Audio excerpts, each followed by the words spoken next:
അപ്പോൾ മച്ചാന്മാരെ ഒരുപാട് പ്രതീക്ഷകളുമായിട്ട് ആ മഞ്ഞക്കടൽ വീണ്ടും ഇരമ്പാൻ പോവുകയാണ്. 2026 2027 കേരള ബ്ലാസ്റ്റേഴ്സ് ISCCൽ ഉണ്ടാവും എന്ന് തന്നെയാണ് ഇപ്പോൾ പുറത്തു വരുന്ന റിപ്പോർട്ടുകൾ സൂചിപ്പിക്കുന്നത്.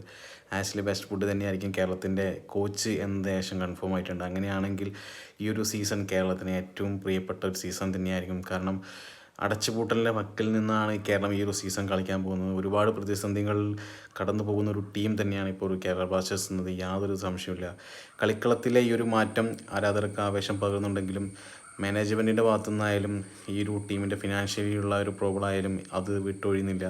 അതുകൊണ്ട് തന്നെ ഈ ഒരു സീസണിൽ മികച്ച റിസൾട്ടോടുകൂടി കളിച്ച് തീർക്കുക എന്നുള്ളത് കേരളത്തിനെ സംബന്ധിച്ച് ഏറ്റവും വെല്ലുവിളി നിറഞ്ഞൊരു കാര്യം തന്നെയായിരിക്കും.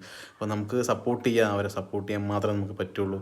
അപ്പോൾ വീണ്ടും ആ ഒരു പഴയ മഞ്ഞക്കടലിരമ്പം വീണ്ടും കേരളത്തിൽ ഉണ്ടാവട്ടെ. ഈ ഒരു സീസണിൽ ഈ ഒരു കിരീടം കേരളത്തിലോട്ട് എത്തട്ടെ എന്ന് തന്നെയാണ് ഞാൻ ആഗ്രഹിക്കുന്നത്. അപ്പോൾ ആഷ്ലി വെസ്റ്റ്വുഡിനും ടീമിനും അത് സാധ്യമാകട്ടെ എന്ന് ഞാൻ ആഗ്രഹിക്കുകയാണ്. അപ്പോൾ ഓക്കെ ബൈ.